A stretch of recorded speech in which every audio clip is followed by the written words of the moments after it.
ఓ నా తండ్రి నా శివయ్యా నీ చిత్తమైతే నేను సిద్ధమే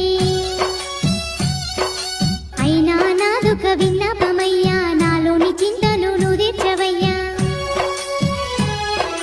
పుట్టించేది నువ్వే గిట్టించేది నువ్వే ఎన్నెన్నో మహిమాలు చూపిస్తావు ఓ నా తండ్రి నా శివ శంకర నీకు కోపం వస్తే ప్రళయమేనయ్యా ఓ పరమేశ్వర ఓ జగదీశ్వర. సౌడాలమ్మ ఏం వరం కావాలో కోరుకోమ్మా.